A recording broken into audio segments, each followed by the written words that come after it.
Selamat sore bagi kita. Kita jumpa lagi dalam mata kuliah teologi kontemporer. Hari ini kita akan membahas topik kristologi kontemporer yang akan dicoba dipantik oleh dua orang teman kita, antara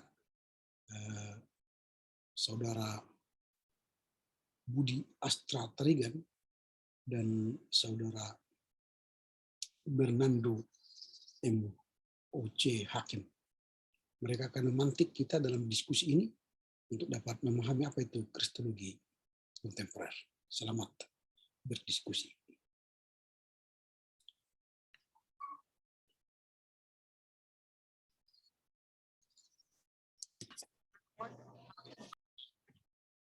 Selamat sore bagi kita semua.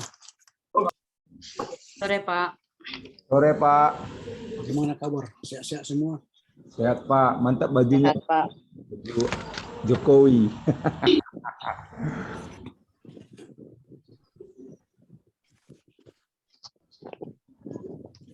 Selamat sore. Sehat semua kan? Sehat, Pak. Sehat, Pak. Bapak sehat juga kan, Pak?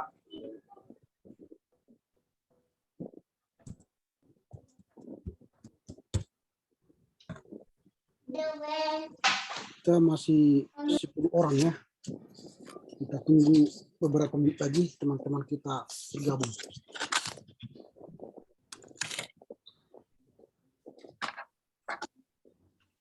Pak sore, Pak.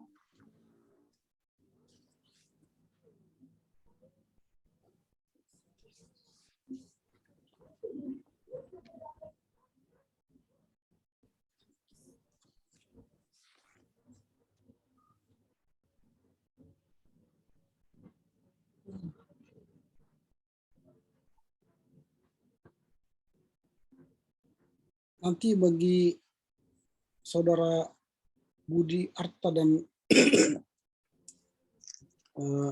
Budi Astra, Pak. Budi Astra dengan Bernardo, boleh share screen nanti ya. Ya, Pak, boleh jadikan Kak Epri dari kau, Pak. Penjelasannya.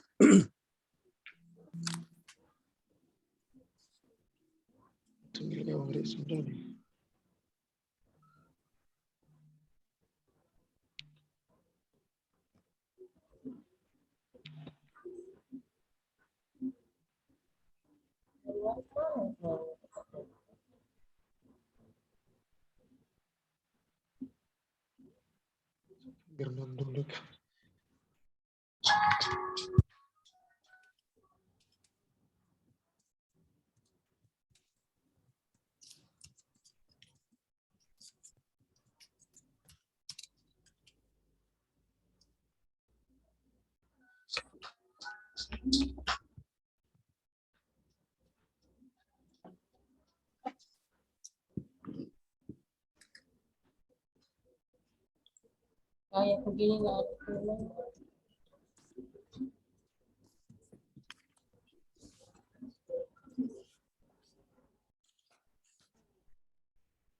Yang sudah masuk ini Budi Astra Tarigan, tapi sementara Bernardo belum masuk ya.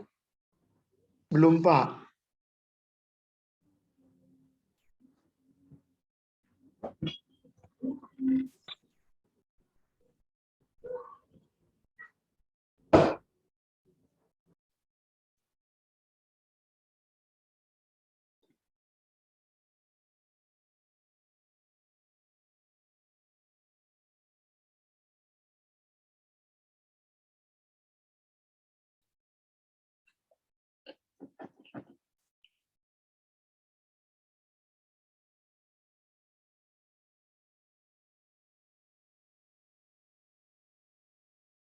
Pak, boleh bertanya sebelum kita mulai, Pak? Kita tunggu 2 menit lagi ya. Kita paskan nanti pada 16.45 baru kita mulai.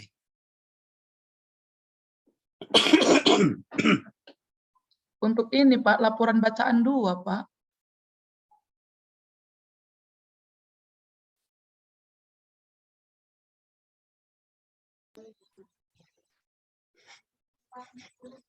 Darat Bapak Ndai.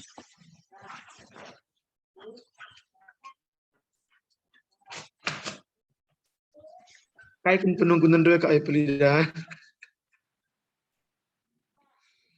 Kam asal ikan segala tertindas sor kalau Bang Erik Sone Kak gua lah Kak Andre Kak ni.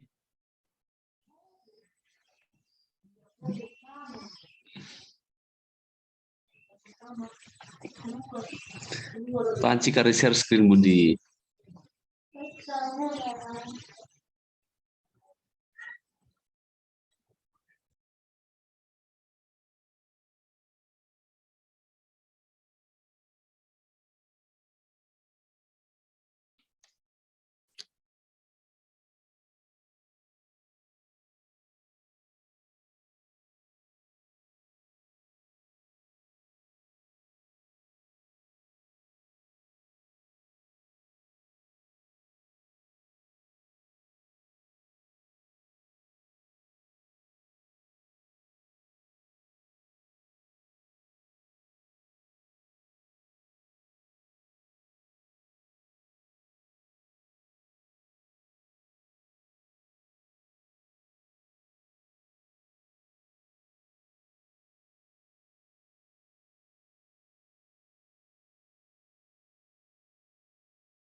Oke, baiklah Bapak Ibu, kita akan segera memulai diskusi kita sore hari ini. Topik yang akan kita bahas nanti adalah kristologi kontemporer yang akan dipandu oleh dua orang teman kita, yaitu Budi Astra Tarigan dan Bernardo Hakim. Tetapi saya lihat Bernardo Hakim belum gabung dengan kita. Yang ada sekarang adalah hanya Budi Astra Tarigan. Apakah kita masih menunggu beliau atau kita lanjut diskusi kita? Oh, ini sudah masuk dia. Lanjut saja, Pak.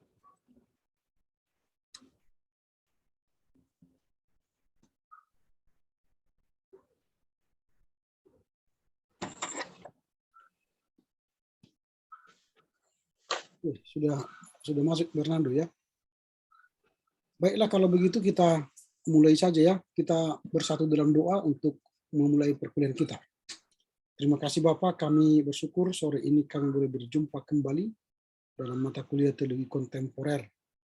Dan topik yang akan kami bincangkan pada hari ini ialah kristologi kontemporer yang akan dibahas oleh teman-teman kami, Saudara Budi Astra Tarigan dan Bernardo Hakim. Kiranya Tuhan memberikan hikmat sehingga dalam diskusi kami menambah wawasan kami atas perkembangan teologi kontemporer.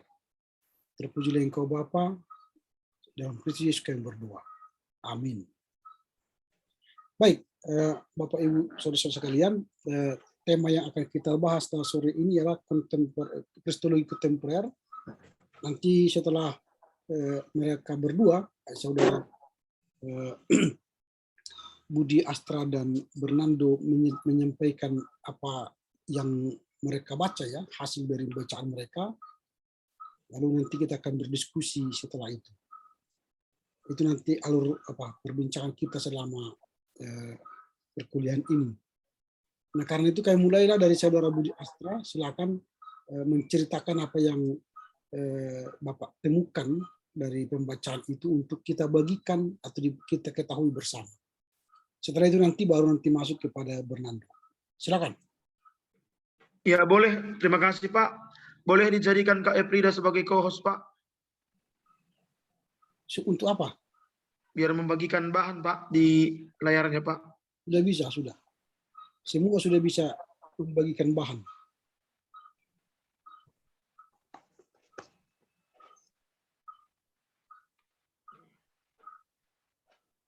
Aku dari HP pula ini Pak, coba Kak Eprida.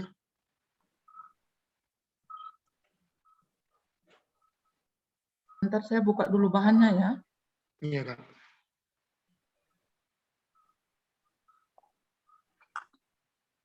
Sambil minum ya, makan kalau ada makanan minuman di tempat kita boleh. Hujan di sini Pak, nggak ada makanan. Begitu ya. Makan Dan deras di kampung kami Pak.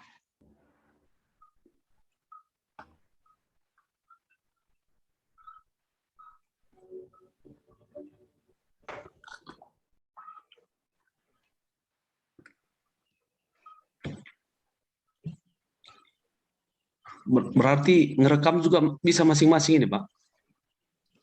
Kalau merekam semua nanti coba dulu apakah sudah bisa merekam masing-masing.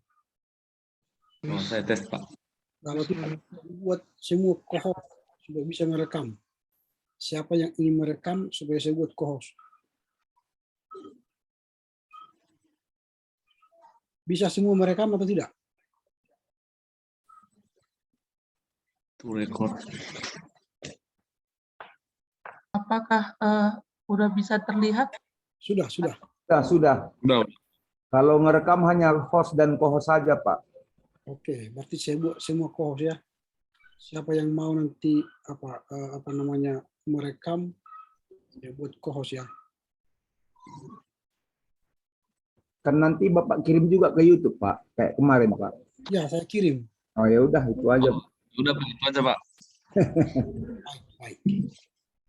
Ya, sudah bisa ini, Pak. Nah, shalom bagi kita semua. Halo. Mungkin suaranya agak sedikit berisik karena di sini sedang hujan deras.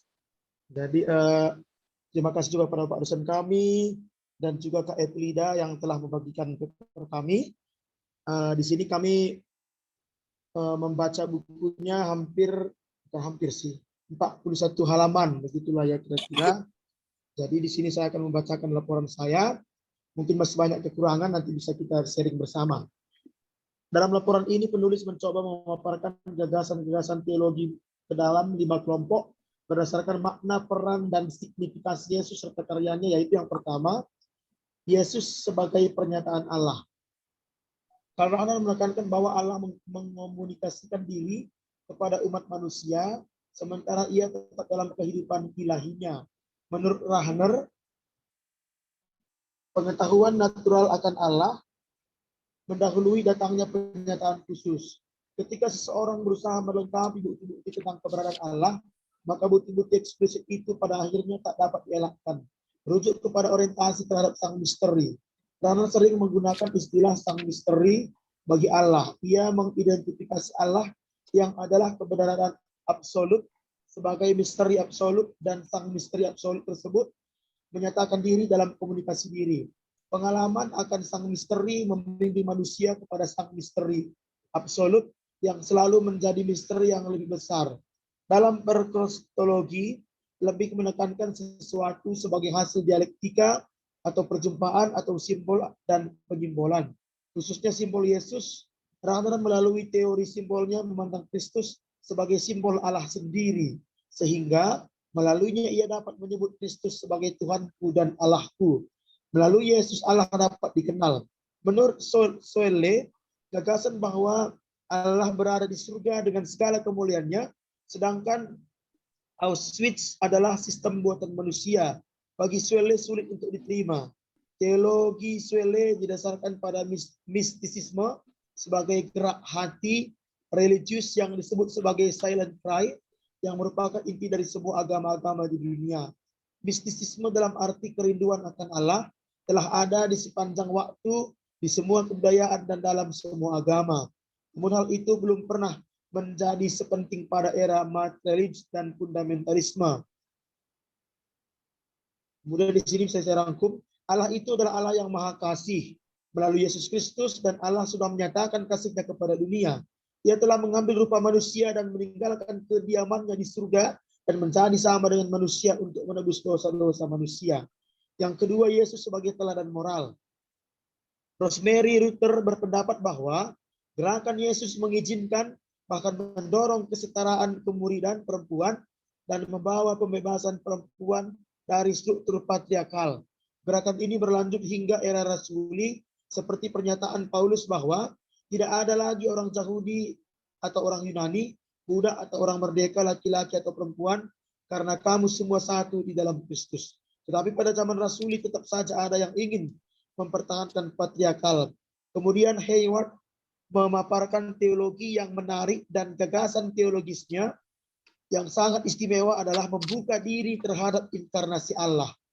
Allah didefinisikannya sebagai kekuatan kita dalam relasi mutualistik. Baginya, wujud Allah adalah keadilan, sehingga aktivitas manusia dapat menjadi aktivitas ilahi ketika di dalamnya ada keadilan dan kasih. Menurutnya, kasih yang kita lakukan adalah kasih Allah sendiri. Bagi Hayward, Allah bukanlah sosok personal, melainkan dasar keberadaan, yang antara lain terlihat dari tindakan berbelas kasihan sebagai gerakan Allah di dalam dan melalui ketinggian dan kedalaman belas kasih itu. Hayward percaya bahwa Allah di dalam Kristus sama seperti Allah di dalam kita, sebagai sumber kuasa sensual dan suci yang menghidupi tubuh kita, yang mengejawantah dalam upaya untuk kita saling menggapai. Penulis dapat menganalisa bahwa kehadiran Yesus yang menghasilkan kesetaraan dan mengkikis tradisi yang lama, yaitu patriarkal, dan ini terus berlanjut hingga zaman Rasul Paulus, dan semuanya satu dalam Kristus. Akan tetapi karena memang dulu bagi orang Yahudi, patriarkal itu merupakan yang menjunjung tinggi budaya mereka, sehingga sepertinya agak sedikit sulit untuk menyetarakan antara laki-laki dan perempuan. Yang ketiga, Yesus sebagai pemenang. Luis Pedraza membahas kristologi dan doktrin Allah dari perspektif Spanyol yang menekankan peran bahasa dan pengalaman. Pedraza meneliti bahwa bagaimana orang Spanyol berbicara tentang Yesus dan Allah dalam bahasa Spanyol, yang menciptakan gambaran teologis berbeda dengan gambaran dalam bahasa Inggris. Semua bahasa memuat kasih sayang, nuansa, dan gambaran-gambaran yang menentukan makna dari kata-kata tertentu. Karena bahasa merefleksikan dan mempengaruhi teologi, maka cara orang berbicara merupakan pintu masuk kepada teologi, dan tanpa disadari juga berpengaruh terhadap cara berpikir seseorang tentang Allah. Demikian halnya kemiskinan. Yesus digunakan untuk menguatkan banyak orang miskin Spanyol yang tidak mendapatkan hak dan kesempatan yang bagi orang-orang kulit putih mudah untuk diakses. Kohn merumuskan teologi pembebasan dari konteks pengalaman penindasan masyarakat kulit hitam. Dia menafsirkan inti pengajaran Injil dengan mengidentifikasi Yesus dengan mereka yang miskin dan tertindas. Kebangkitan adalah puncak tindakan pembebasan. Sebagai bagian dari analisis teologisnya, dia berpendapat bahwa Allah sendiri mengidentifikasi dirinya dengan keberadaan masyarakat kulit hitam. Allah menciptakan alam semesta, datang ke dunia, turun dalam kerajaan maut, dan bangkit kembali. Melalui Roh Kudus, Allah terus memberi kehidupan kepada seluruh ciptaan dan mempersiapkan mereka untuk kehidupan di masa depan. Baginya Allah memiliki relasinya sendiri dengan hewan sebagai ciptaan yang juga dikasihinya.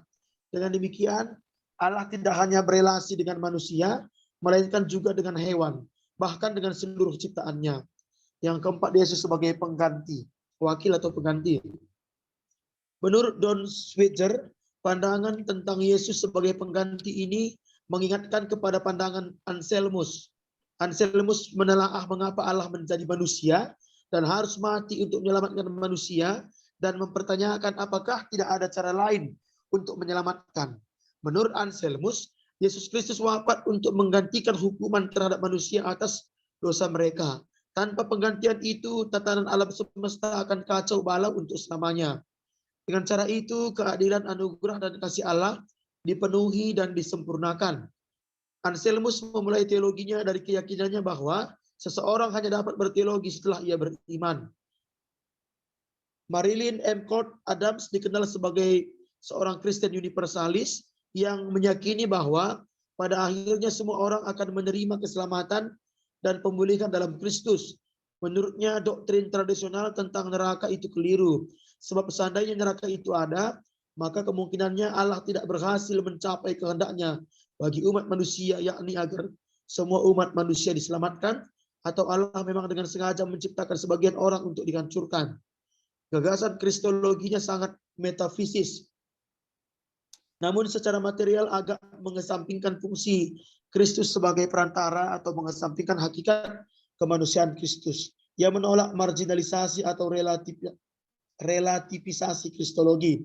Menurut penulis, Yesus sudah berperan sebagai perantara antara Allah dan manusia, sehingga manusia sudah berdamai dengan Allah Bapa dan layak memanggil Allah sebagai Bapa. Yesus sebagai pengganti artinya Yesus mati di kayu salib untuk menebus dosa manusia sehingga manusia beroleh keselamatan yang kekal. Karena sesungguhnya upah dosa ialah maut di Roma 6:23, sehingga yang mampu menyelamatkan manusia adalah Yesus Kristus. Yang kelima, Yesus sebagai sumber keterbukaan. Bagi Pandikar, agama bukanlah eksperimen, melainkan pengalaman hidup yang melaluinya seseorang menjadi bagian dari petualangan kosmis. Menurut Pandikar, Kristus dan ajarannya bukanlah monopoli eksklusif umat Kristen sebagai agama historis. Kristus adalah simbol universal kesatuan manusia ilahi, wajah manusia Allah. Kekristenan mendekati Kristus dengan cara khusus dan unik melalui perjalanan sejarah dan evolusi spiritualnya. Namun Kristus sangat transenden atas kekristenan. Pandikar menyebut nama Kristus sebagai super name, senada dengan ungkapan Paulus, nama di atas segala nama, Filipi 2 ayat 9, sebab nama itu dapat dan harus memangku nama-nama lain. Cobb memperkenalkan sebuah teologi kristosentris dan pluralistis dalam pendekatannya terhadap agama-agama lain. Menurutnya kristosentrisme berakar dalam hikmat ilahi yang merupakan esensi atau hakikat Allah yang terwujud dalam Kristus. Ia menegaskan bahwa orang Kristen harus menolak arogansi, eksklusivisme, dan dogmatis karena semua itu merupakan penghalang bagi transformasi kristologi serta kreatif. Ia berpendapat agama-agama lain dapat menghampiri esensi Kristus tanpa harus percaya kepada Kristus sebagaimana adanya. Cobb melihat Yesus sebagai pusat sejarah, tetapi bukan keseluruhan dari sejarah. Oleh karena itu, ia melihat perlu memperluas sejarah dan mengikut sertakan agama-agama lain. Demikianlah yang bisa saya laporkan di dalam hasil baca pada hari ini. Sekian dan terima kasih. Oke, terima kasih buat Budi. Sekarang kita lanjut kepada Bernardo untuk menyampaikan hasil bacaannya. Silakan, Bernardo. Buat Kak Efrida, Kak, tolong Kak.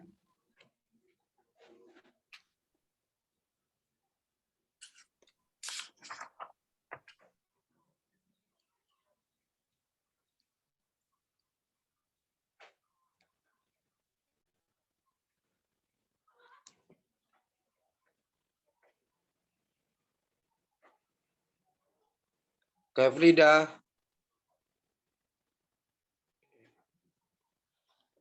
Makasih buat Kak Frida. Baiklah, saya akan membacakan laporan baca saya, Kristologi Kontemporer. Hakikat dari teologi Kristen adalah kristologi, di mana pada dasarnya sejarah gereja untuk mengungkapkan imannya kepada Kristus sebagai juru selamat. Dalam hal ini, kekristenan kontemporer menghadapi tantangan yang unik sekaligus memiliki kesempatan untuk menyaksikan imannya kepada Kristus sebagai perubahan di dalam dunia ini. Ada 5 bagian gagasan kristologi didasarkan atas 5 kelompok. Yang pertama, kristologi yang memandang Yesus sebagai penyataan oleh Karl Rahner, Dorothy Scholl, dan Roger Haidt. Yang kedua, kristologi yang memandang Yesus sebagai teladan moral oleh Rosemary Bradford, Ruther, Mark Lewis Taylor, dan Isabel Carter. Kristologi yang memandang Yesus sebagai pemenang oleh Louis G. Pedra, James Halcyon, dan Elizabeth A. Johnson. Yang keempat, kristologi yang memandang Yesus sebagai wakil atau pengganti oleh Douglas John Hall, Marilyn Macron Adam, dan Jürgen Moltmann. Yang kelima, kristologi yang memandang Yesus sebagai sumber keterbukaan oleh Raimundo Panikkar, John B. Cope, dan Jacques Dupuis. Yang pertama, Yesus sebagai pernyataan Allah oleh Ratner dalam bukunya The Trinity. Ratner menyatakan bahwa the economy Trinity is the immanent Trinity is the economy Trinity. Allah mengkomunikasikan diri kepada umatnya atau ekonomi Trinity, sementara ia tetap dalam kehidupan ilahinya immanent Trinity. Landasan teologi Ratner bahwa umat manusia memiliki kesadaran laten atau anthematic awareness akan Allah dalam pengalaman-pengalaman akan keterbatasan pengetahuan dan kebebasannya sebagai subjek yang terbatas. Ratner menggunakan istilah sang misteri bagi Allah. Ia mengidentifikasikan Allah adalah keberadaan absolut sebagai misteri absolut. Sang misteri absolut menyatakan diri dalam komunikasi diri, namun demikian pernyataan tidaklah memecahkan misteri, melainkan menumbuhkan pengetahuan akan ketidakdapatan Allah dipahami. Dalam berteologi, Ratner menekankan sesuatu sebagai hasil dialektika atau perjumpaan antara simbol dengan penyimbolan, di mana simbol merupakan suatu yang menjadi perantara, di mana Yesus merupakan simbol dari Allah itu sendiri. Melalui Yesus, Allah dapat dikenal, sedangkan inkarnasi, salib, dan kebangkitan merupakan penyimbolan yang berkaitan dengan penebusan dosa. Yang kedua, Dorothee Soul, teologi dari Soul, yaitu mistisisme, artinya kerinduan akan Allah, di mana ia berasumsi dalam karyanya Suffering, aku percaya kepada Allah yang menciptakan dunia yang belum selesai, yang tidak ada, yang tidak tetap adanya, yang tidak diatur oleh hukum yang kekal, yang tidak berubah, yang tidak diatur oleh sistem alamiah, sehingga mistisisme dianggap sebagai gerak hati yang religi yang disebut silent cry. Muncul 3 dimensi akibat mistisisme yang dipercaya oleh Soul, yaitu penderitaan fisis, bentuk penderitaan paling rendah. Yang kedua, penderitaan psikologis yang lebih mengarah ke tentang perasaan ditinggal, kosong, terpenjara, dan rasa sakit. Dan yang ketiga, degradasi sosial yang menyebabkan si penderita diabaikan sehingga semakin terpuruk. Ketiga dimensi tersebut dapat digambarkan dalam kisah Abraham dan pengorbanan Ishak. Yang ketiga, Roger Haidt, seorang revisionis Katolik yang menunjukkan imannya yang mudah dipahami dalam karya tulisannya, di mana memiliki ciri yang mudah dipahami Yesus dalam karya keselamatan Allah, di mana seperti realitas Allah yang transenden, yang pada saat bersamaan merupakan bagian dan sekaligus berbeda dengan medium itu sendiri, di mana medium itu merupakan realitas yang hendaknya dinyatakan. Yesus adalah Allah sejati, harus dapat dipahami bahwa Yesus merupakan medium simbolik, pribadi yang terbatas, pribadi manusia. Sedangkan mengenai kebangkitan Yesus merupakan simbol historis, di mana kisah ini memberikan afirmasi bahwa secara ontologi Yesus tetap hidup sebagai individu dalam kealahan Allah. Bagian kedua, Yesus sebagai teladan moral oleh Rosemary. Rosemary merupakan salah satu pelopor akan adanya teologi feminisme.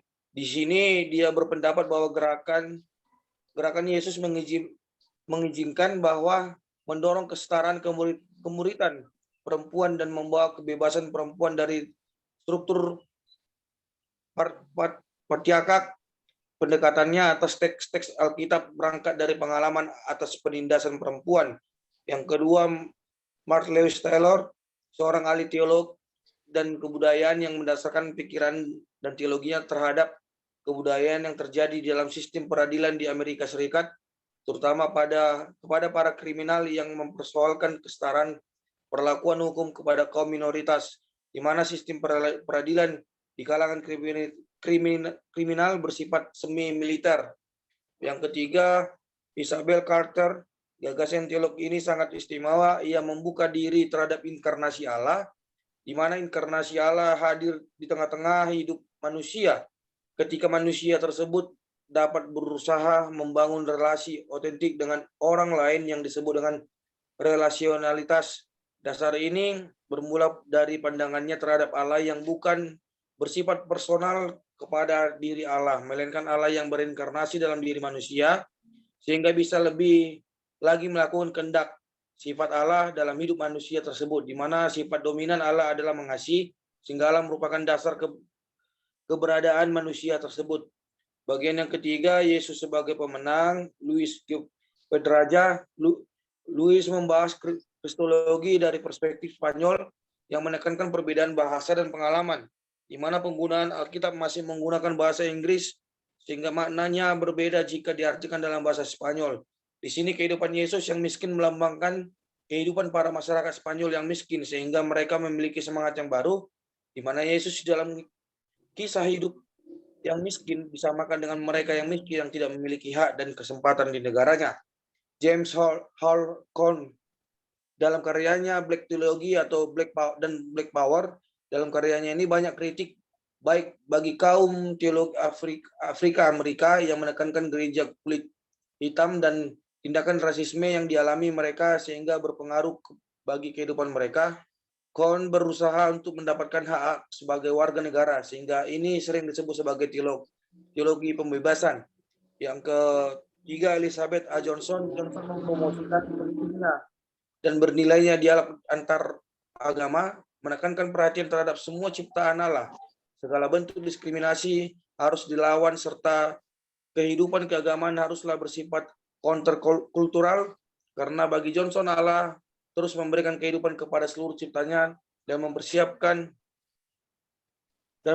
mereka untuk kehidupan di masa depan. Bagian keempat, Yesus sebagai wakil dan pengganti oleh Dole John Hall merupakan teologi salib, bukanlah penyelesaian masalah dalam konteks dewasa ini, melainkan sumber pengharapan untuk hidup di tengah ambiguitas zaman sekarang. Namun dalam salib Kristus, Allah mentransformasi semangat manusia untuk semangat kehidupan baru. Teologi salib tidak memandang penderitaan di dunia ini secara masokistis atau perasaan senang terhadap penderitaan, melainkan karena Allah mengkehendaki adanya penderitaan. Pesan teologi salib mengatasi kematian dari dalam, bukan dari atas. Tujuan dari Allah kepada dunia membawa penderitaan bertujuan untuk hidup yang memiliki tujuan yang memerlukan Allah di dalam penerapan kasih Allah yang rela menderita, dan dalam penderitaan itu ada sifat Allah yang menolong. Marilyn McCron-Adam, ia merupakan seorang Kristen universal yang berpendapat pada akhirnya semua orang akan menerima keselamatan dan pemulihan ke dalam Kristus. Menurutnya doktrin tentang neraka adalah keliru, sebab jika neraka itu ada maka Allah tidak akan mencapai kehendaknya untuk menyelamatkan umat manusia. Jurgen Moltmann, karya utama adalah Teologi Pengharapan tahun 1964, imam Kristen yang memiliki arah ke depan pada umumnya terhadap kebangkitan Kristus.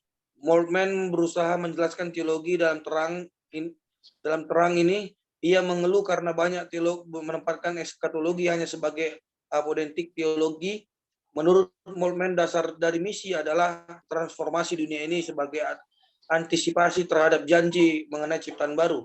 Tujuan misi Kristen realisasi pengharapan akan keadilan sosial, kemanusiaan, dan perdamaian untuk ciptaan Tuhan. Bagian yang berikutnya, Yesus sebagai sumber keterbukaan. Raymond Panikar, bagi Raimundo, wawasan teologi sangatlah penting sehingga memupuk pengertian juga menumbuhkan keharmonisan hubungan antara agama yang sangat diperlukan oleh Kristen dan juga memperdalam iman Kristen. Keterbukaan pandangan dari Raimundo diakibatkan karena perjumpaan dia dengan 3 orang rahib yang seperti dirinya yang menginginkan berusaha hidup dan menginkarnasikan kehidupan Kristen di India, terutama dalam bentuk Hindu dan Buddha. Kristus merupakan simbol universal kesatuan manusia ilahi atau wajah manusiawi Allah. John Beck Kok memperkenalkan sebuah teologi kristosentris dan pluralistis dalam pendekatan terhadap agama-agama lain. Menurutnya, kristosentris berakar dari Sophia atau hikmat ilahi yang merupakan esensi Allah yang terwujud dalam Kristus. Menurutnya orang Kristen harus menolak arogansi, eksklusivisme, dan dogmatisme karena semua itu merupakan penghalang bagi transformasi. Oleh karena itu, ia berpendapat perlunya keikutsertaan agama-agama lain. Kemudian yang terakhir, Jacques Dupuis, doktrin Trinitas dan pemahaman akan relasi interpersonal antara Bapa dan Anak, serta antara Anak dengan Roh Kudus. Di sini Dupuis menentang pendapat tersebut dengan dua terminologi yang berbeda, konstitutif dan universal, bukan absolut dan definitif. Baginya, pengetahuan kita akan Allah tidaklah absolut atau definitif, melainkan terbatas. Juru selamat yang absolut adalah Bapa, yang menjadi sumber tertinggi dari Tuhan yang bangkit dan seluruh realitas. Dalam artinya, ia kondusif untuk keselamatan universal.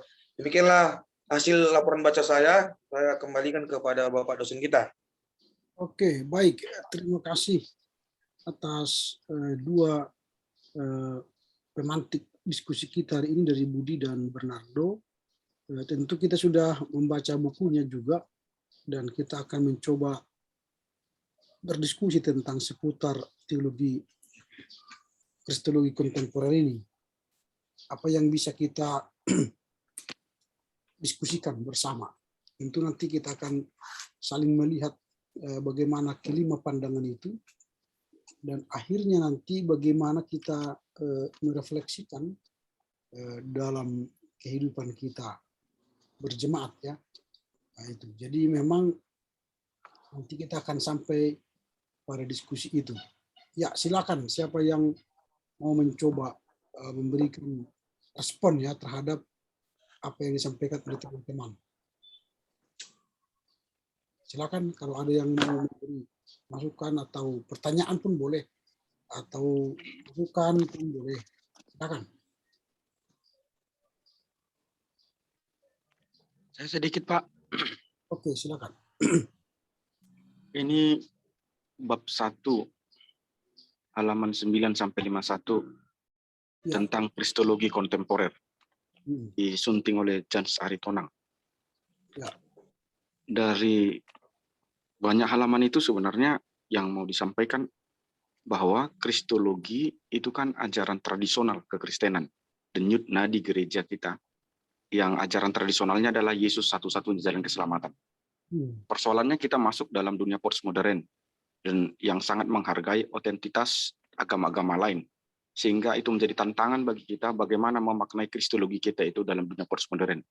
Maka ada 5 teori yang dimunculkan oleh orang-orang postmodern mengenai kristologi ini. 1, kristologi Yesus sebagai penyataan Allah itu bersifat inklusif. Kristologi Yesus sebagai teladan moral itu bersifat pluralis. Kristologi atau Yesus sebagai pemenang bersifat eksklusif. Keempat, kristologi Yesus sebagai wakil atau pengganti bersifat inklusif. Dan kelima, kristologi Yesus sebagai sumber keterbukaan itu bersifat pluralis. Lalu saya melihat bahwa orang-orang modern ini menuduh bahwa ada transformasi makna kristologi dari kristologi menjadi yesuologi. Maksudnya, menurut orang modern, kristologi itu bersifat teosentris, ya. Tapi dalam pemaknaan sekarang berubah menjadi yesuologi yang bersifat kristosentris.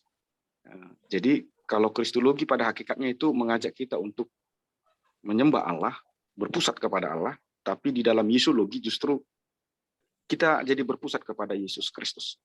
Karena itu orang-orang modern memberikan 3 proposisi mengenai Yesus.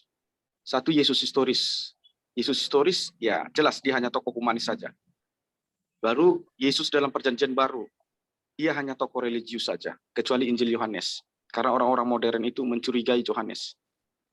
Kalau dari Injil Sinoptis, menurut mereka, Injil Sinoptis itu hanya menyatakan Yesus itu tokoh religius.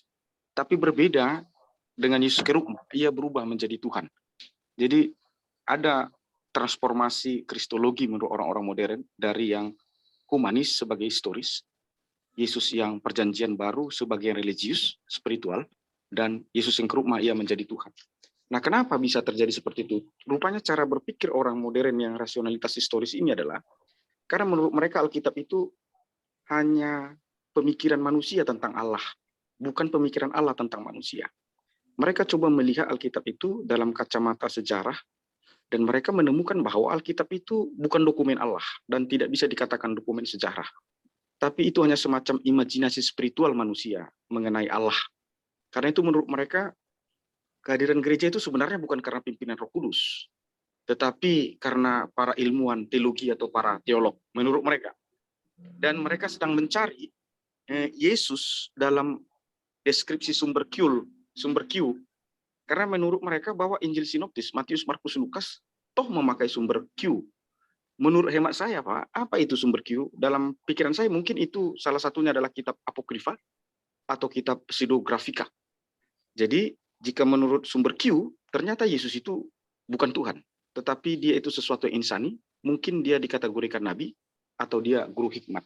Tapi yang menjadi pertanyaan saya adalah, menurut saudara yang membawa presentasi ini adalah, dari kelima proposisi yang ditawarkan mengenai kristologi dalam postmodern, dan dalam transformasi antara kristologi dan yesuologi dalam kacamata orang postmodern, yaitu proposisi Yesus historis, proposisi Yesus yang diberitakan Injil Sinoptis, dan proposisi Yesus kerugma, menurut saudara, mana yang menjadi pintu masuk kita supaya kita bisa berdialog dengan agama yang menolak Yesus satu-satunya jalan keselamatan? Terima kasih.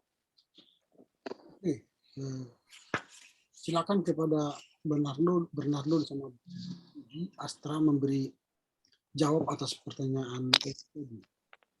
Kira-kira dari mana kita pintu masuk kita dalam rangka memahami kristologi atau nanti yesuologi itu dalam perkembangan posmo ini.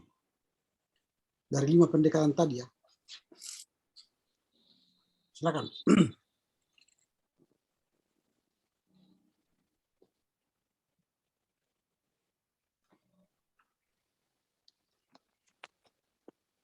Fernando atau Budi Astra, kira-kira bagaimana?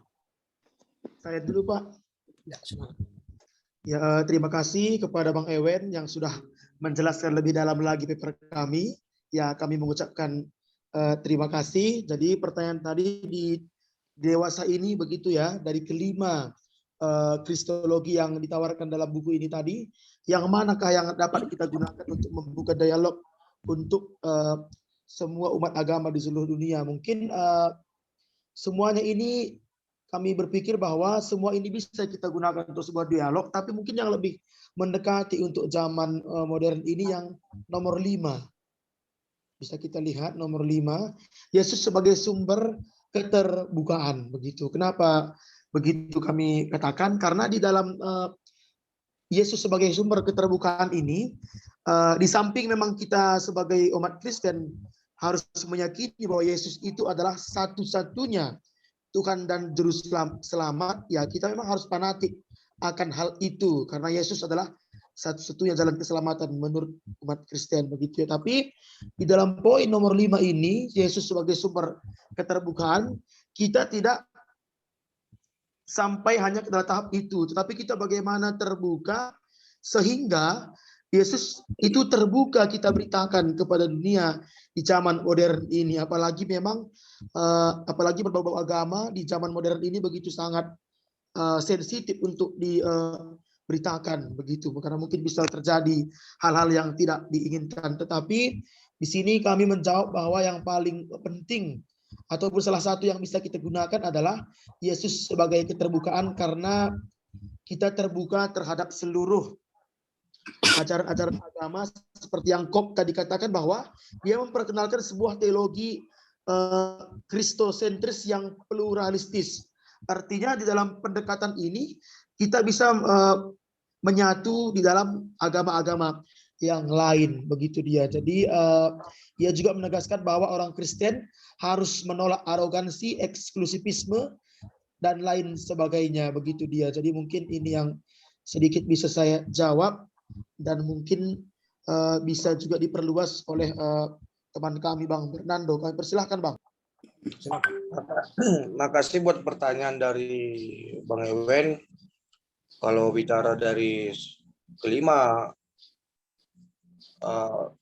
ide-ide teolog yang tadi kami paparkan, saya lebih condong kepada Kristus sebagai penyataan Allah. Baik itu Ratner yang menyatakan bahwa Allah itu sang misteri dan memiliki absolut pribadi, yaitu Allah yang absolut, dan Yesus merupakan simbolnya. Sehingga di dalam keabsolutan Allah ada suatu kerinduan yang menurut Saul ini kerinduan. Kalau kita lihat di zaman sekarang ini, terkhusus COVID ya, COVID, ada suatu kerinduan untuk pengharapan akan lepasnya atau terbebasnya kita dari wabah COVID tersebut. Sehingga dari pertanyaan Bang Ewen tadi, saya fokusnya kepada atau pintu gerbangnya itu penyataan Allah. Yesus sebagai penyataan Allah dan juga Yesus sebagai histori. Di mana tanpa Yesus kita tidak akan bisa mengenal bagaimana sifat Allah yang dinyatakan oleh si Roger Haidt. Di sini melalui Yesus nampak dia sifat atau transendan dari Allah tersebut, di mana Yesus merupakan medium, Yesus merupakan simbolik dan juga sebagai histori, di mana kisah seperti hampir sama seperti kisah Abraham yang mengharapkan suatu keturunan, kemudian diperhadapkan dengan suatu pergumulan yang luar biasa untuk mempersembahkan anaknya. Jadi itulah yang bisa saya tambahkan, selain dari yang disampaikan oleh saudara teman saya tadi. Saya lebih condong kepada Kristologi yang memandang Yesus sebagai pernyataan Allah. Itu yang bisa kami sampaikan. Terima kasih. Sedikit menanggapi. Boleh ya kawan-kawan ya, saya menanggapi sedikit ya.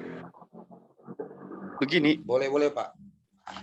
Sebenarnya kalau jembatan religionum itu kan hanya ada 3. Satu, cara berpikir eksklusif. Artinya jalan keselamatan itu hanya ada pada Yesus.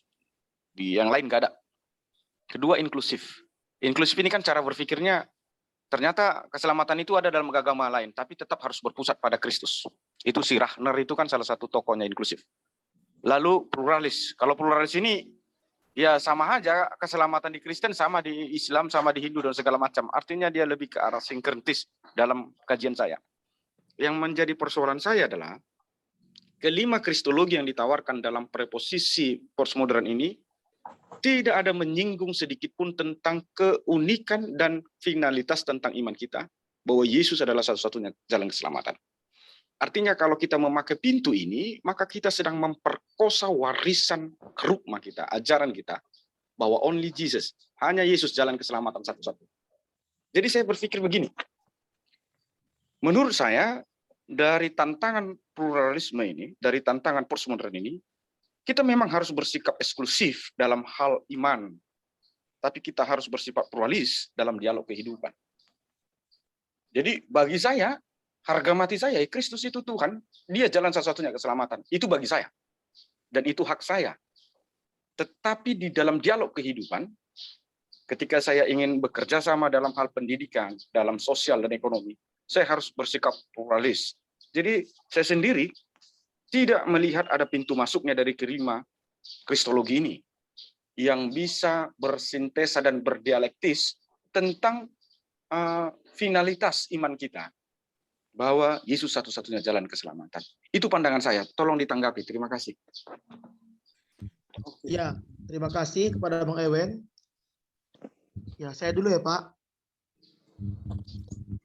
Oke, jadi tadi Bang Ewen merasa bahwa dari kelima cara kristologi ini Anda mengatakan bahwa satu pun tidak dapat untuk ikut di dalamnya begitu ya. Tapi kalau saya penyaji pribadi, memang tidak ada yang pasti satu begitu. Kalau memang tadi saudara mengatakan bahwa Anda meyakini bahwa Yesus, ya kita semua yakin bahwa Yesus itu adalah Tuhan dan Juru Selamat umat manusia. Tetapi kalau kita perhadapkan dengan agama-agama yang lain, ya tentunya kita harus juga menerima mereka, di samping memang kita merasa bahwa Tuhan Yesus itu adalah Tuhan dan Juru Selamat, begitu dia. Jadi kalau kelima hal ini satu tidak bisa kita bawa untuk berdialog kepada zaman dan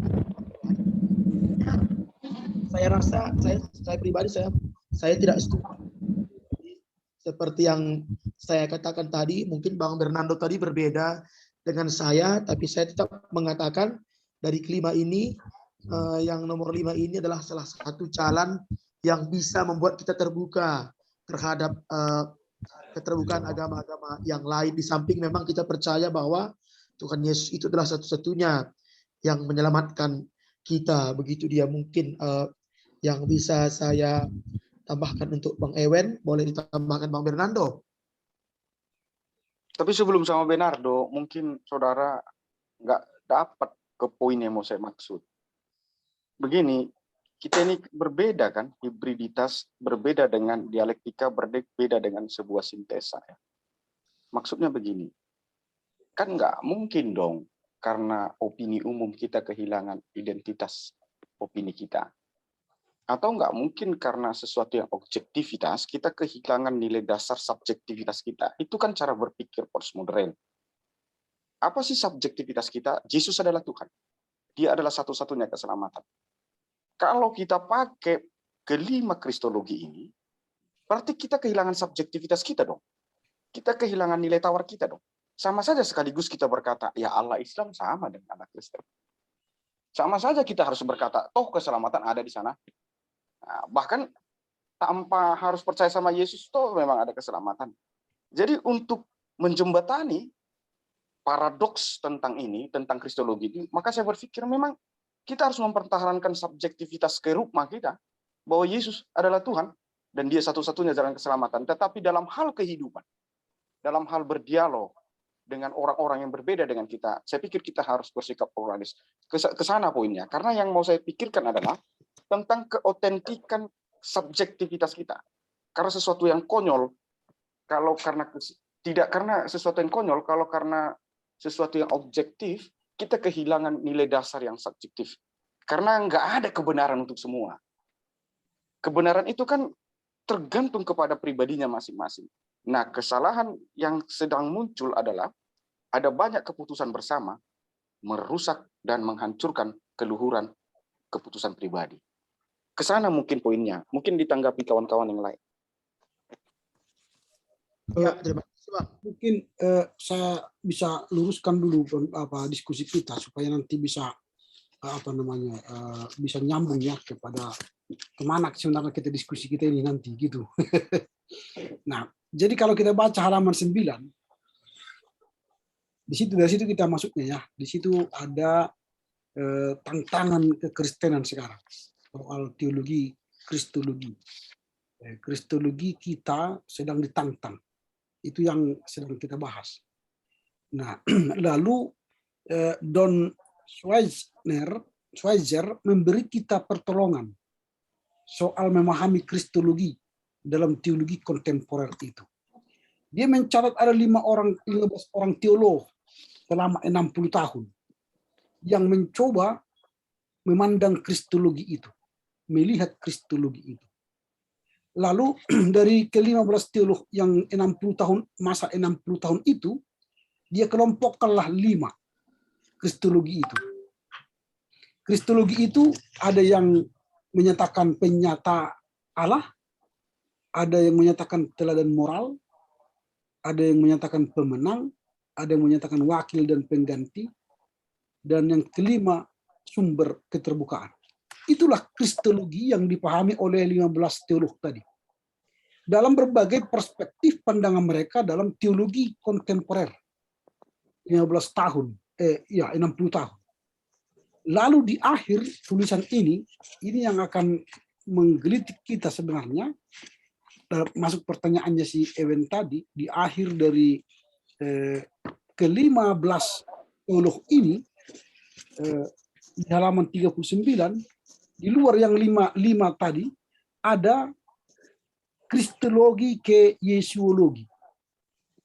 Nah, ini yang ke-6. Tetapi tidak masuk dalam ke 15 orang teolog tadi. Ini di luar mereka. Pada abad ke-20 ada gerakan kristologi itu diubah menjadi Yesuologi. Bukan lagi kristologi yang dilihat, tapi Yesuologi. Nah, tokoh yang paling terkenal di situ ada beberapa. Mulai dari gerakan Herman Remarus dengan teologi deismenya, kemudian D.F. Strauss dengan akhirnya dia menjadi ateis, baru Karl Marx, dan yang paling sekarang yang sedang ngetren adalah Jesus Seminar yang dimulai di Amerika tahun 1985, dan paling terkini adalah itu Spangenberg. Itu tahun 2002 Spangenberg. Spangenberg ini sekarang sangat getol melawan kristologi. Lalu dia mengatakan Yesuologi. Nah, Isaac J.J. atau Saki Spangenberg ini orang yang luar biasa kecerdasannya, dan dia menggunakan rasionalis ya, atau menggunakan akal pikirannya dengan studi ilmiah dan penelitian ilmiah terhadap Jesus von Nazareth. Itu judul tulisannya, Jesus von Nazareth. Dia seorang sekarang kalau di Afrika itu di University of South Africa dialah yang menjadi kepala departemen teologi dan religious study. Dan dia sudah membahas soal itu. Dan kesimpulan akhir dari Spangenberg, kita baca halaman 49. Halaman 49 di terakhir itu. Kesimpulan akhir Spangenberg adalah Yesus tidak lain adalah seorang nabi dan guru hikmat Yahudi. Bukan Tuhan, bukan Mesias. Wah, ini menantang kita ini. Sorry, saya sedang batuk. Ini yang menarik sekarang yang kita mau bahas. Bagaimana kita menghadapi ini? Jangan-jangan sekarang kita sudah bisa berpikir seperti Spangenberg yang mengatakan bahwa Alkitab itu bukan lagi pernyataan Allah, bukan lagi tulisan-tulisan yang berkaitan dengan firman Allah, tapi itu pemikiran-pemikiran manusia yang dituliskan untuk mengetahui Allah. Dia mengatakan Alkitab itu adalah salah satu di antara dokumen-dokumen dasar iman. Bukan itu satu-satunya. Kalau doktrin Katolik, Alkitab adalah dokumen satu-satunya, landasan iman. Protestan juga mengatakan itu. Ortodoks Timur juga mengatakan itu. Tapi Spangenberg mengatakan Alkitab bukanlah penyataan Allah, melainkan pemikiran-pemikiran manusia tentang Allah. Dan kita pun sudah pernah mungkin terjebak dalam pemikiran itu. Mengatakan bahwa Alkitab itu bukanlah penyataan Allah, tetapi dia hanyalah pemikiran-pemikiran manusia yang menuliskan tentang Allah. Bahkan Spangenberg mengatakan Alkitab itu tidak lebih penting dibandingkan dengan Politeia, Al-Quran, Don Quixote karya Cervantes. Itu. Jadi kalau udah seperti itu nanti teologi kita dalam postmodern ini, gimana kita membawa umat ini mau kemana? Minggu yang lalu sudah saya katakan ketika saya berhadapan dengan Johannes Rahmat yang juga tokoh seminar Jesus Seminar, pertanyaan saya ialah ketika kita berkhotbah di jemaat, yang mana kita khotbahkan?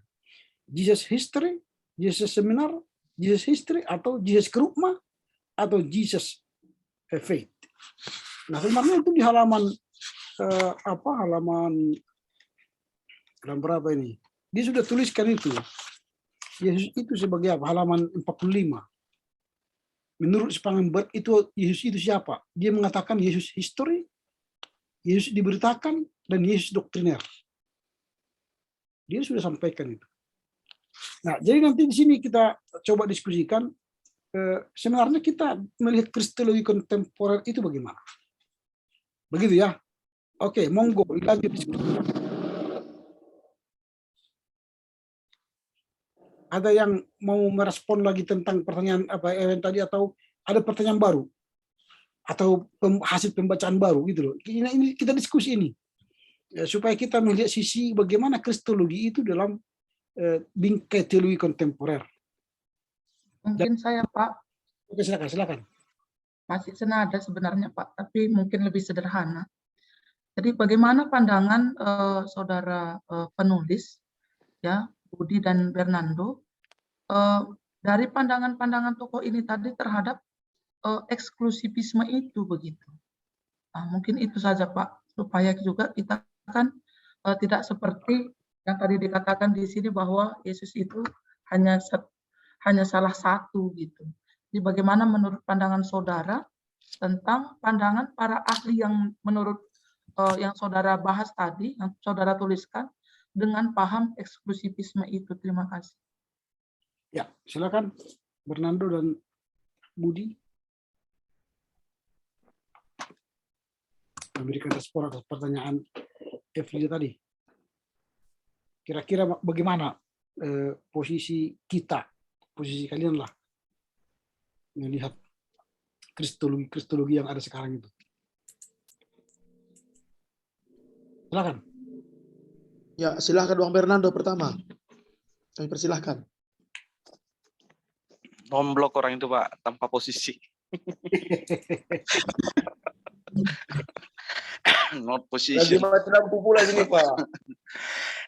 Oh, mati lampu lagi. Kurang kalau bisa Kak, coba Kak ulangi lagi Kak pertanyaannya Kak. Tadi putus-putus suaranya Kak. Bagaimana pandangan saudara Bernardo dan saudara Budi terhadap pandangan tokoh-tokoh ini tadi ya, yang saudara bahas tentang kristologi menurut tokoh-tokoh yang 15 ini tadi diperhadapkan dengan paham eksklusivisme itu begitu. Terima kasih.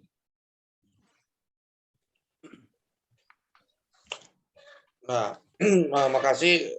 Kalau kita perhadapkan dengan paham eksklusifnya, di sini saya setelah membaca dan juga memaparkan ini merupakan tawaran-tawaran kepada kita untuk lebih membuka pemikiran kita terhadap kristologi, bahwasanya bisa kita mulai dengan Allah sebagai penyata, kemudian bagaimana Allah itu melalui teladan moralnya, kemudian bagaimana ketika teladan moral itu bisa memenangkan dan juga sebagai wakil atau pengganti dan juga sumber keterbukaan, sehingga hakikat dari teologi Kristen kembali kepada kristologi yang mengarah kepada Allah. Itu yang bisa saya sampaikan. Saya sampaikan kepada saudara Erik. Bang Budi. Saya pikir dosen Pak Erik Bahar sampaikan. Oke. Terima kasih kepada Kak Efrida yang telah bertanya kepada kami bagaimana tentang pandangan ke-15 tokoh tersebut diperhadapkan dengan paham eksklusivisme seperti itu ya. Jadi memang di sini tadi kan ke-5 topik ini tadi memiliki rata-rata 3 pandangan tokoh yang memiliki paham yang berbeda-beda begitu. Tapi kalau dari saya sebagai penyaji paper ini, kalau dibandingkan dengan paham eksklusivisme itu tadi ya, menurut saya memang kalau saya pribadi setelah merenungkan ini, saya percaya bahwa dari semua ungkapan-ungkapan seperti yang telah dijelaskan oleh saudara kita tadi, bahwa memang Yesus itu adalah Tuhan dan Juru Selamat. Walaupun tadi memang sedikit iman saya sudah mulai goyah karena saya membaca di halaman 49 itu, tetapi jujur saya katakan ya, tapi saya berani mengatakan bahwa di dalam eksklusivisme yang ada terhadap Yesus itu sendiri, tetapi memang Yesus itu juga adalah, bukan juga, kalau menurut saya satu-satunya Tuhan dan Juru Selamat bagi dunia ini. Saya tetap percaya seperti itu. Kalaupun memang tadi seperti yang di halaman 49 tadi, seorang tokoh mengatakan bahwa pada akhirnya Yesus itu hanya sebagai guru hikmat katanya kan, tetapi kalau saya mengatakan saya tetap percaya dan yakin bahwa Tuhan Yesus itu adalah Tuhan dan Juru Selamat, walaupun ke-15 tokoh tadi berbeda-beda cara pandangnya, tergantung apa namanya ya. Dari kelima ini tadi memang saya pikir memang semuanya bisa kita lakukan untuk membuka sebuah dialog tanpa menghilangkan apa maknanya bahwa Yesus itu adalah tetap Tuhan dan Juru Selamat. Begitu, mungkin itu bisa yang saya tahu ya Kak Eplida, yang bisa saya jawab. Terima kasih Kak. Ya, Oke. Ada lagi yang mau menambah? Ada. Silakan. saya Pak Erison, Pak. Ya, silakan. Yang saya mau tambahkan memang Pak, yang mengenai halaman 49 itu, saya memang sini sepakat sama Bang Ewen tadi bahwa memang iman kita harus memang eksklusif terhadap Yesus. Iman kita harus eksklusif terhadap Yesus, tapi perbuatan-perbuatan kita, dialog-dialog kita itu bisa pluralisme. Dan kenapa tokoh itu, misalnya Spanberg tadi kan di Alkitab juga dikatakan bahwa Yesus itu nabi, Yesus itu sebagai guru. Tapi Yesus itu memang salah satu penyelamat, tapi dia ada yang memanggil orang dia nabi, ada yang memanggil guru, ada yang memanggil rabi, dan sebagainya. Itu juga pandangan-pandangan bahwa Yesus itu adalah segala-galanya, bisa dia lakukan, bahwa dia Tuhan, seperti itu. Nah, yang menjadi pertanyaan saya kembali di sini, Pak, kalau memang di 5 ini, apa yang menjadi kritis penyaji lah yang sudah membaca, apa yang bisa kita kritisi di dalam kelima hal ini? Apakah memang kita hanya bisa menerima mentah-mentah, atau ada hal yang bisa kita kritisi dari kelima tulisan ini? Pernyataan Allah, teladan moral, pemenang, dan wakil atau pengganti, sumber keterbukaan. Dan yang ketiga, saya lihat juga dalam tulisan teman-teman banyak kata-kata yang kurang, dan tulisan-tulisannya juga kurang lengkap, seperti itu Pak. Terima kasih Pak. Oke, silakan direspon oleh Bernardo sama Budi. Nggak terkritisi lagi itu Pak, karena udah goyah iman siapa. Tapi saya tetap pendirian kok Bang. Bang Budi sudah goyah. Kamu masih goyah, aku udah nggak punya iman lagi. Berarti tidak cuma hanya 15 yang menjadi ini ya, udah 16 dia ya, 16 tokoh ditambah Budi Astra. Enggak jadi Kak. Nggak jadi. Tapi sebelum dijawab Pak, Ya. saya mikirnya begini, kita nggak mungkin berbantah dengan pendapat para ahli-ahli ini. Kita nggak akan bisa, itu tidak terbantahkan. Memang Yesus itu nabi, dia memang guru moral, dan dia memang guru hikmat, karena mereka punya alasan yang sangat historis, masuk akal, dan tidak terbantahkan.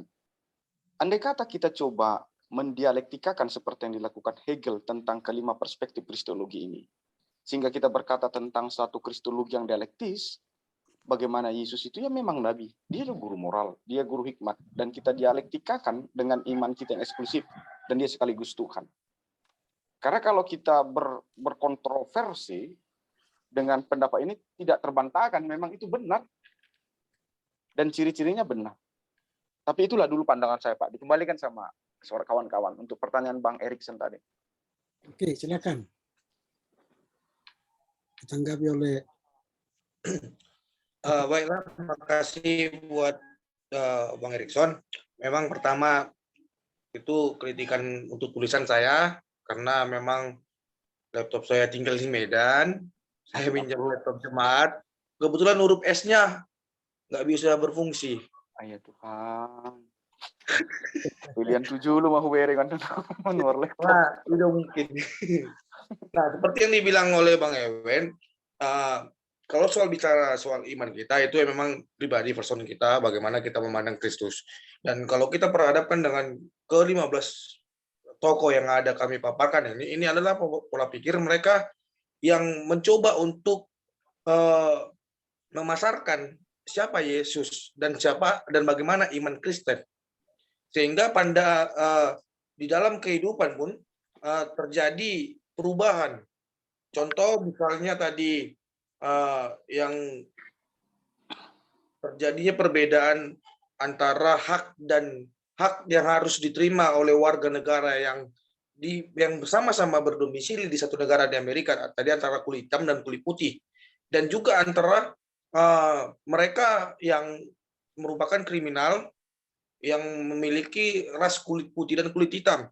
Nah, sementara tujuan dari adanya Yesus ke dunia ini sebagai misi Allah untuk merelasikan pengharapan dan keadilan.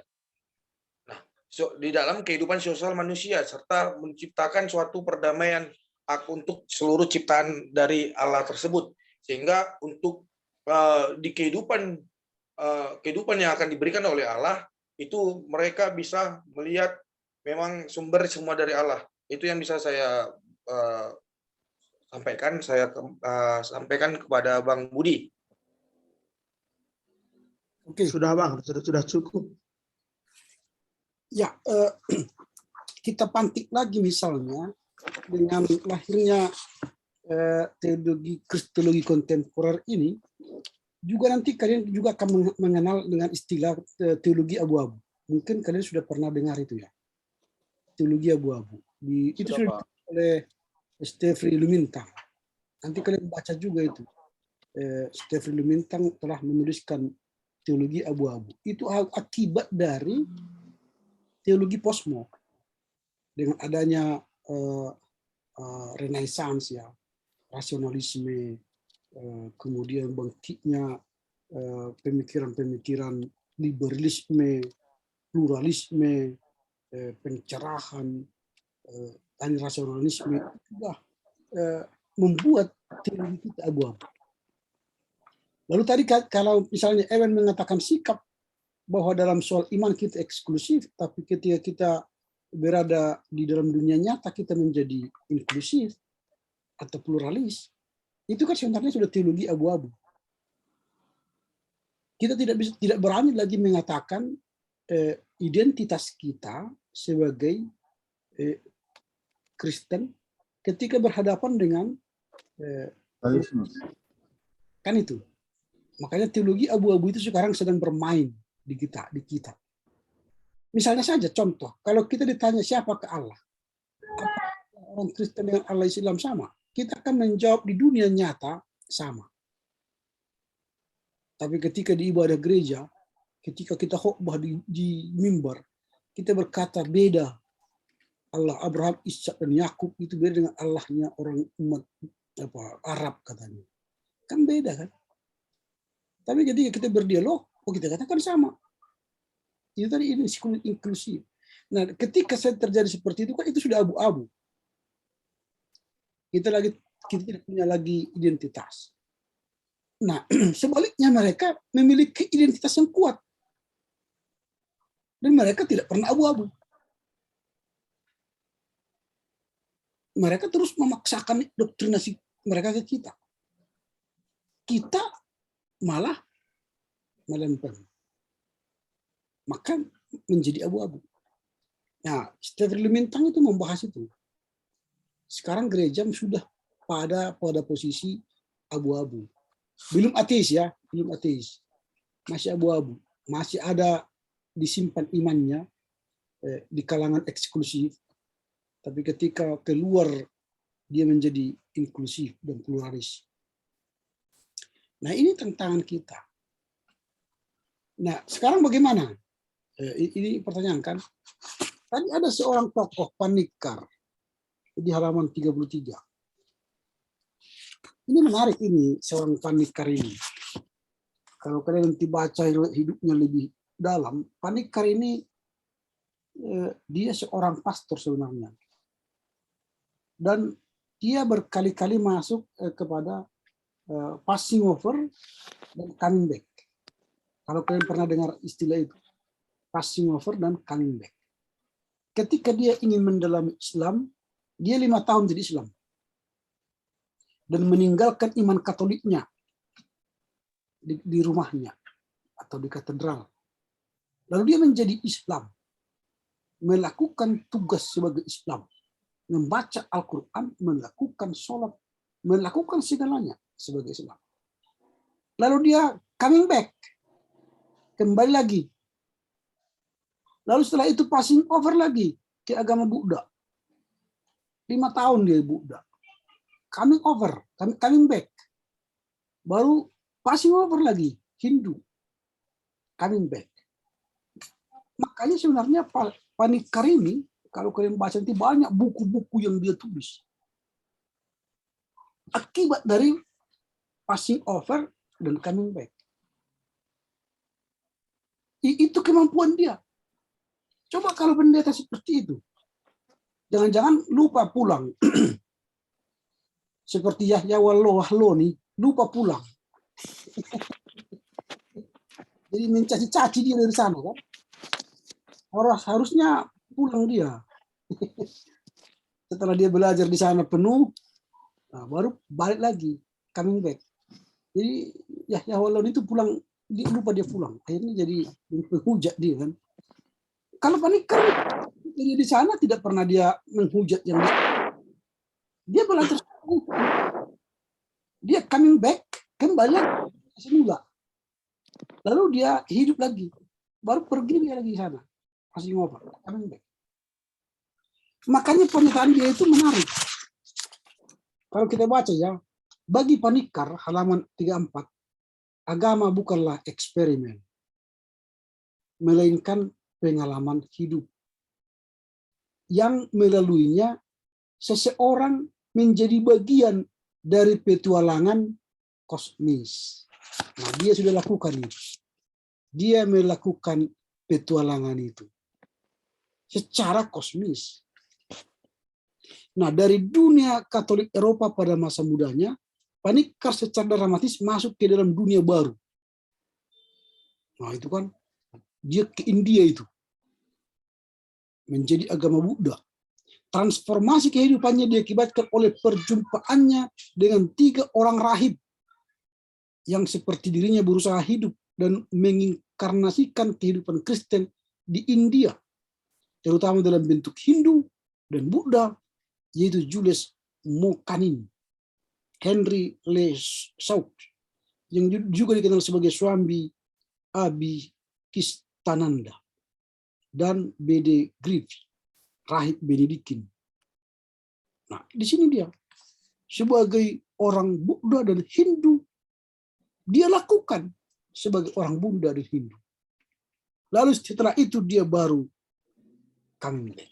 Baru dikatakan wawasan sangat penting bagi Panikkar sebab menjadi landasan dialog antar agama. Nah, jadi dia kalaupun dia passing over ke agama lain, identitasnya tidak dia campur aduk. Di sana ketika dia Buddha murni dan tidak mencampur ke Katolikannya. Ketika dia coming back, dia Katolik tanpa mencampur adukan Buddha Hindu ke Katolik. Tapi dia paham Buddha, sehingga itulah membuat dia bisa nyambung kepada agama Buddha ketika berdialog. Karena dia paham Buddha. Kita sekarang ketika berdialog dengan agama lain, karena kita tidak paham agama Islam, agama Buddha, dan Hindu, dialog kita mental. Itu sebabnya dia di kuliah kita dulu kan ada teologi agama-agama. Kita belajar agama-agama lain. Nah, kalau kita tidak serius dulu belajar agama-agama lain ketika di perkuliahan, pemahaman kita kepada agama lain sempit. Makanya kita dalam beridentitas Kristen pun takut menyampaikan identitas Kristen kita ke mereka karena mereka pun kita anggap nanti benci kita. Nah, di sini memang ya, kristologi ini kalau tidak kita pahami secara baik dan benar, nanti dia terjebak seperti Spangenberg itu. Mengandalkan ini kita dari studi ilmiah. Dari studi ilmiah dia mengambil kesimpulan bahwa Yesus itu bukan Tuhan dan bukan Mesias. Dia hanya sebagai guru dan rabbi Yahudi. Jangan-jangan nanti kita setelah kuliah S2 ini berkesimpulan seperti si Pangembert lagi. Lalu tidak mau lagi kembali ke gereja. Mau cari tempat mengajar di mana supaya dosen. Yahya Oke, Wali Tanya Baru. dulu si Budi, Pak. Enggak, Pak. Enggak kok, Pak. Jadi jangan lupa coming back. Ya, Pak. Walau passing over sekarang kita, jangan lupa coming back. Gitu. Oke, ada lagi kira-kira yang mau menambah? Sedikit Pak tentang panikar itu. Ya, silakan. Panikar itu kan dia apa Pak ya? Bapaknya kan orang India Hindu, ibunya orang Spanyol Katolik. Betul. Cuma yang menantang dalam pemikiran saya tentang panikar, dia mengklaim bahwa kekristenan kita ini yang bersifat, apalah saya katakan, keeksklusifan kekristenan ini atau identitas kekristenan kita yang menyatakan Kristus adalah satu-satunya jalan, menurut dia itu adalah sebuah produk kolonial yang mengubah Kristus menjadi imperialis untuk menaklukkan Allah lain dalam agama-agama lain. Jadi apa ya? Menurutku di sini panikar justru saya melihat dia kehilangan identitas kekristenan itu, mungkin terlalu terpengaruh karena dia live in ya, dia jadi Hindu begitu. Nah, saya justru melihat panikar sebagai seseorang yang menerapkan sebuah pemahaman hermeneutik postkolonial, karena itu ada muncul sekarang hermeneutik postkolonial yang menyatakan bahwa Allah kita itu bukan sebuah pertarungan Allah atau pertarungan apa, tapi yang memang keesaan Allah itu yang sedang kita persoalkan. Begitu menurut saya, Pak. Bagaimana? Atau saya yang terlalu kurang memahami si panikar ini, Pak? Ya, memang nanti kalau bisa kalian membaca buku-buku tentang panikar ya, buku yang dia tuliskan satu Tuhan tiga agama ya, itu yang laris itu di Indonesia, tiga agama satu Tuhan, satu Allah atau tidak lupa saya. Itu hasil dari buah dari passing over coming back itu tadi. Memang di akhirnya mengembangkan hermeneutik itu postkolonial. Dan itu sekarang lagi membuming kan, hermeneutik postkolonial ini sedang membuming. Karena banyak teologi kita kan dari kolonialisme. Kita saja di Batak, teologi kita teologi kolonialisme Barat. Hampir 90% teologi kita kan teologi Barat. Berapa persen teologi kita hadir di gereja kita? Mulai dari musik gereja, musik Barat Eropa, dari doktrinnya doktrin Barat, dari bangunan, semua bangunan Barat, pakaian Barat. Kalau kalian berkhotbah misalnya tidak pakai dasi, tidak pakai jas, dianggap kalian pendeta yang tidak punya moral kan? Padahal sudah panas, terik matahari, pakai jas, pakai dasi lagi. Padahal pakaian kita batik. Nah ini kan teologi Barat itu sangat kental ke kita. Lalu teologi Barat itu kan jabatan itu sangat kental, hierarki maksudnya, hierarki. Bahkan mendewakan jabatan kita sekarang. Kita ingin jabatan itu karena ingin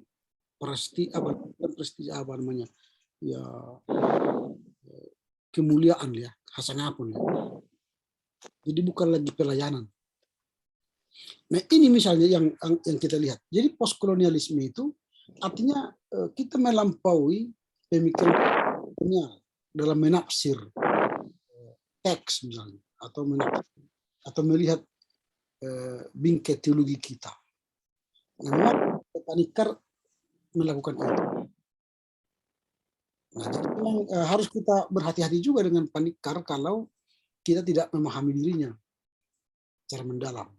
teologi yang dia bangun juga, kalau tidak kita dalami dia, kita bisa salah tangkap dengan pemikiran-pemikirannya. Maka tadi dia masuk pada pemahaman kristologi keterbukaan itu, membuka diri, karena dia sudah membuka diri kepada semua agama, semua iman.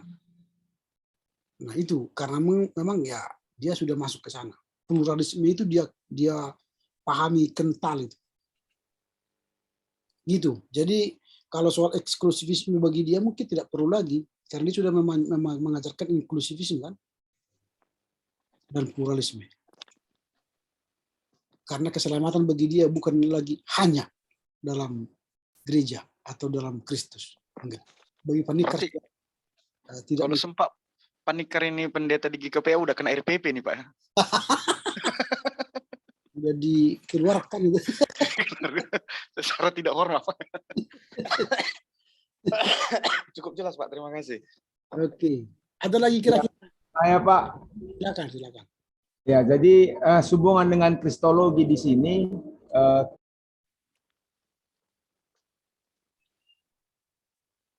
kami sempat membaca buku Mendongkel Tahta Yesus, Pak. Ya. Di situ berbicara tentang dua kategori dalam kristologi.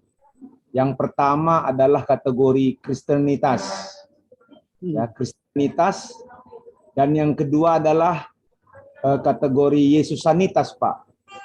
Di situ hampir sama dengan materi kita yang menyatakan bahwa dalam Yesus sanitas itu adalah merupakan produk dari pemahaman para teolog, boleh sarjana-sarjana dan kontekstualnya, ya, bahwa Yesus itu seperti yang dikatakan tadi oleh beberapa teolog tadi, tetapi di situ tidak ada suatu kata yang menyudutkan nama Yesus.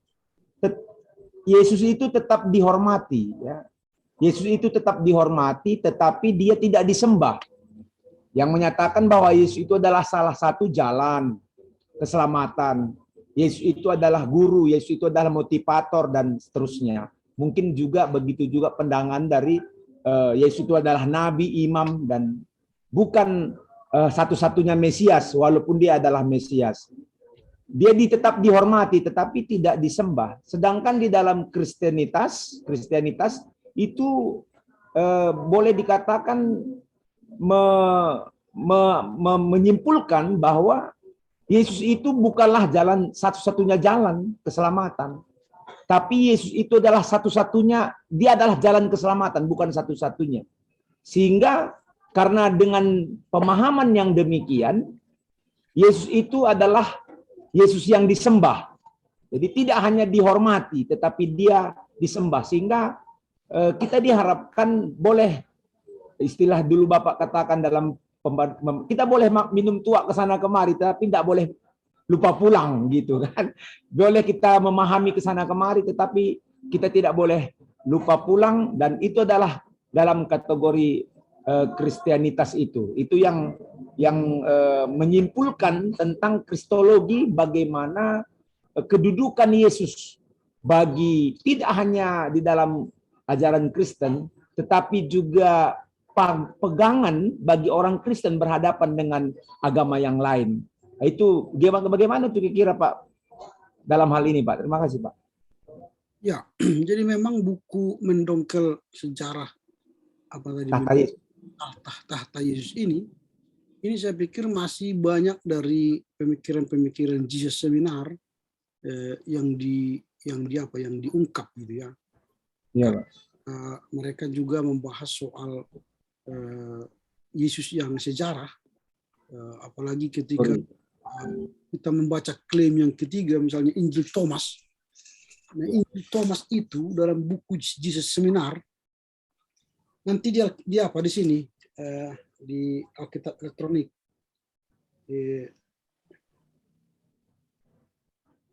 Kalau misalnya kalian buka Injil Yohanes misalnya, di situ akan ada warna-warna. Yesus. Dia perkataan Yesus. Iya, Pak. Kasih merah. Misalnya apa yang kamu cari, gitu kan? Apakah yang kamu cari? Itu kata Yesus. Nah, jadi kalau Injil Thomas, mereka punya warna. Warna merah, warna abu-abu, warna hitam, warna biru. Kalau bukan perkataan Yesus, dibuang, dihapus. Itu Injil Thomas. Nah, jadi nanti Alkitab kita itu habis semua. Karena nggak ada perkataan Yesus. Itu Injil Thomas. Itu yang sangat getol, yang mencoret-carik. Makanya waktu itu ketika Injil Thomas dan Jesus Seminar menyampaikan ajaran mereka, banyak orang yang merobek Alkitab. Karena ini bukan perkataan Yesus, robek. Ini bukan perkataan Yesus, robek. Habis semua. Semua. Itu ketika Injil Thomas dulu, dari Jesus Seminar. Lalu di topik lain yang keempat juga, yang berbicara soal ajaran Yesus pada dasarnya bersifat politik dan sosial, hampir sama dengan apa yang disampaikan oleh Spangberg di halaman 48. Ketika kita katakan Yesus juru selamat, dia katakan bukan. Yesus dulu itu hanya juru selamat dari cengkeraman penguasa. Politik sosial. Ya. Jadi ketika Yesus disalibkan, apakah dia menjadi penebus dosa? Bukan, karena sebagai aktivitas politis dan pemberontak. Jadi Yesus bukan sebagai penebus dosa, pengampunan dosa disalib, tapi sebagai aktivis politik dan pemberontakan. Itu dari Yesus historis. Spangenberg, Crossan, tokoh-tokoh Crossan lagi, itu semua mereka dari kelompok Jesus Seminar. Nah, kebangkitan Yesus lagi, mereka katakan di halaman 49, kebangkitan tubuh itu tidak memiliki peran penting dan menentukan dalam Injil. Enggak, makanya Yohanes Rahmat kemarin itu mengatakan Yesus tidak bangkit secara fisik, tapi Yesus bangkit secara metafor. Dia tetap di kuburan, tapi dia rohnya bangkit katanya. Itu metafor. Nah, jadi memang kalau kita bicara nanti soal itu, mendongkel dengan tahtanya itu mungkin ya dari masih buku-buku dari kelompok Jesus Seminar. Karena penulisnya itu kan juga siapa ini Dorkennya, si Darrell L. Bock dan Daniel B. Wallace. Ini penerbitnya kan Gramedia Pustaka Utama kan? Iya Pak. Kalau masuk ke BPK kan nggak terbitkan itu. Tapi karena Gramedia kan uang sama dia kan, laris Gramedia uang sama dia kan.